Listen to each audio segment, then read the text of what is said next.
Attention shoppers, there is a Puerto Rican browsing in the store. Please do not be alarmed.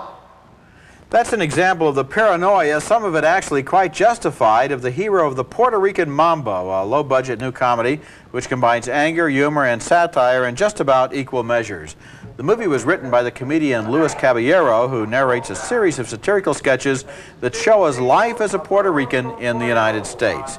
As an actor in TV commercials, for example, he finds there's work for his voice, but that he is considered too small and too brown to be on camera.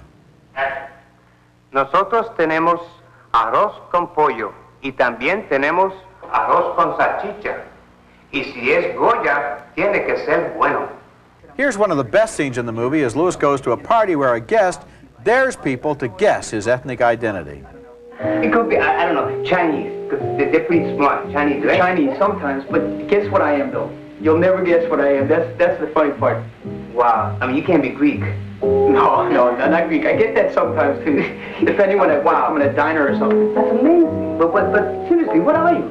All right, I'll tell you because you're special. I'm Puerto Rican. Wow. There's a scene in the Puerto Rican Mambo where an American buys a Puerto Rican's 1,000-acre farm for $147, and the budget of this movie doesn't look much larger than that, and yet Caballero's sharp-edged satire makes up for a lot of the shortcuts on production values. He complains about all sorts of things, from the casting of non-Puerto Ricans in West Side Story and La Bamba, all the way to the fact that every time he goes into an office building, he's assumed to be there to wash the windows.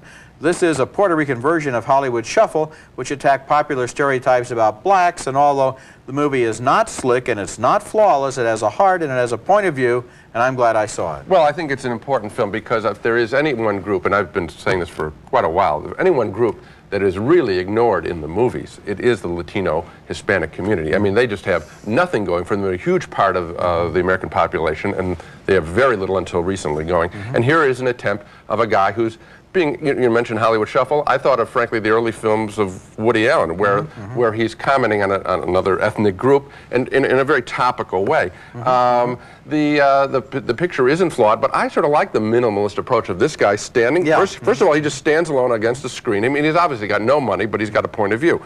And he stands, tells his point, and then illustrates it with a little movie moment, the kind of sketch comedy that Allen would do early on. And it's not in that league, but it is at times very funny. And it's very much on target. And it starts slow. You begin to wonder, is this going to be any good or not? And then you say, yes, it is. Yes, well, the other thing is that the guy is also rough on his own people, who he's finding marrying out of the culture. The successful ones who, when they're half Puerto Rican and half something else, stress the other thing of always first. That scene of the party guest is hilarious, you know, where he's, many people think I'm Eskimo. And so Robert Altman's The Player is the big recommendation. And Puerto Rico Mambo. Okay.